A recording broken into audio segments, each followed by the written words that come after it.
Hey guys, I'm here with Wrigley, he's down there, and I want to show you what it looks like when we first get started working with e-collar with a dog that is completely green. So basically what we're going to look for is his levels of perception, and these are the numbers that we start working with when we start training. So I want to show you how we find these levels with a new dog. So I'm going to turn the camera so you can see Riggs right there. And basically, I have him fitted with his e-collar, and what I'm gonna do is slowly go up, a number or two at a time and see where he begins to feel stuff. So we're gonna watch him. We're gonna start at 2. Go up to 4.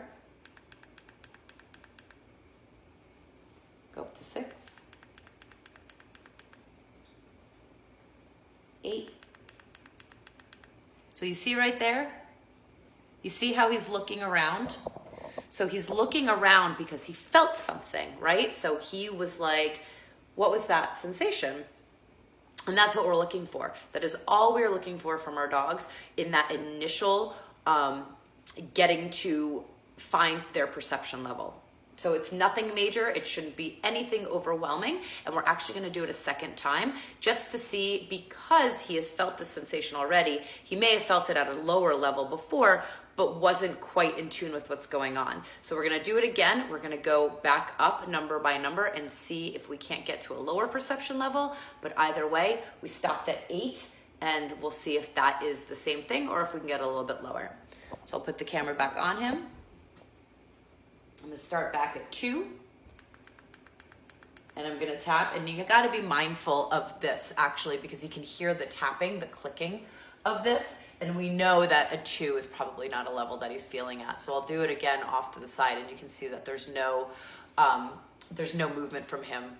So you wanna be careful too, does the dog hear the clicking of the remote, or is he actually feeling the sensation? And again, this is why we go back and do this again. So I'm doing it off to the side. I'm also kind of talking, I'm tapping, just so he can't hear the tapping sensation. Okay, so I'm at a 6. And you can see right there, he had this similar reaction. So that look back of what was that? Do it again.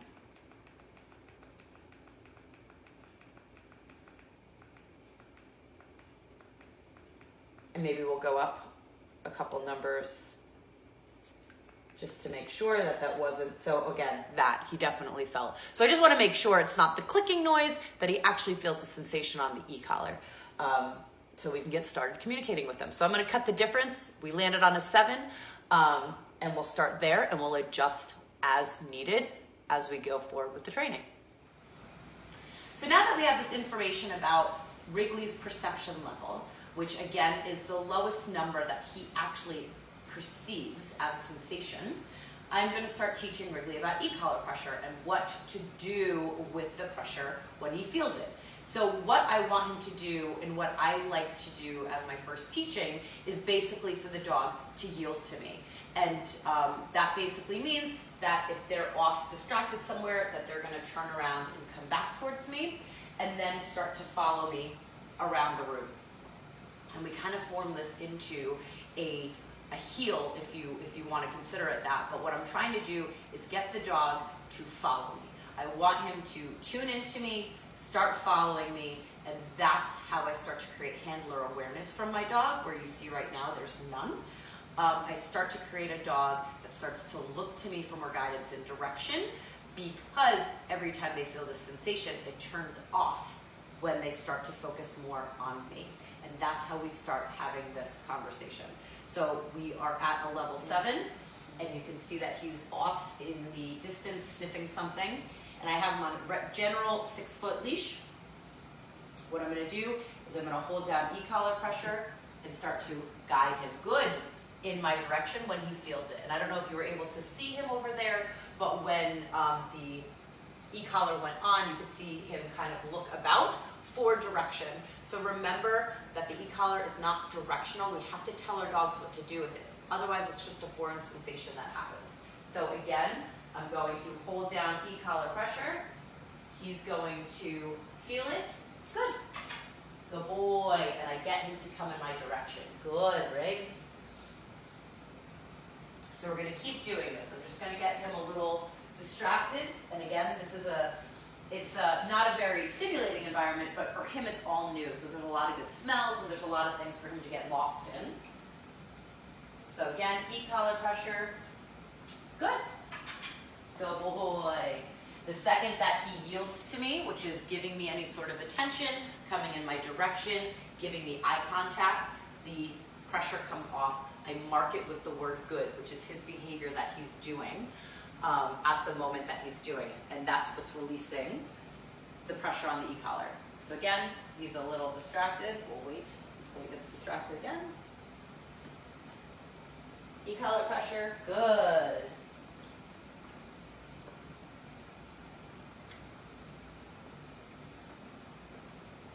So you see now, good,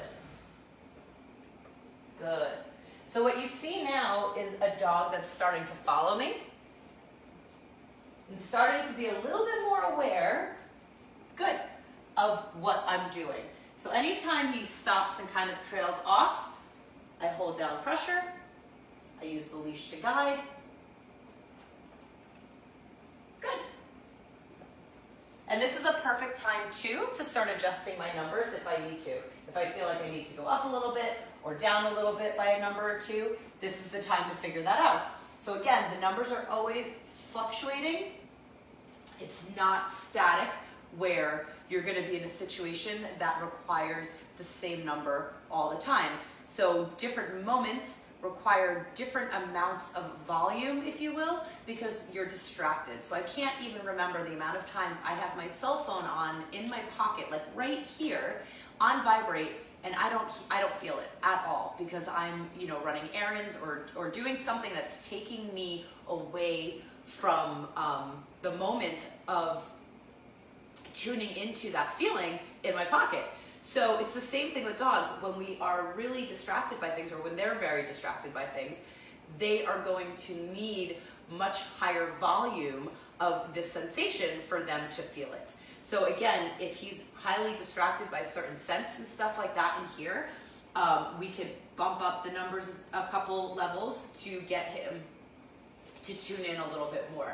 And this is also why you don't want to do this in a very distracting environment, because it's just too much stimulation for the dog to take in all at once, especially in a learning situation.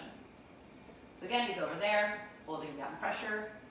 You can see that he senses something. I'm guiding him. Good, good boy. So right now we're almost using this as like a pager.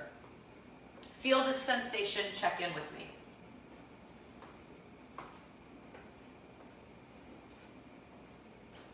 Good. Good. So this is how I want my first session of introduction to an e-collar to look like.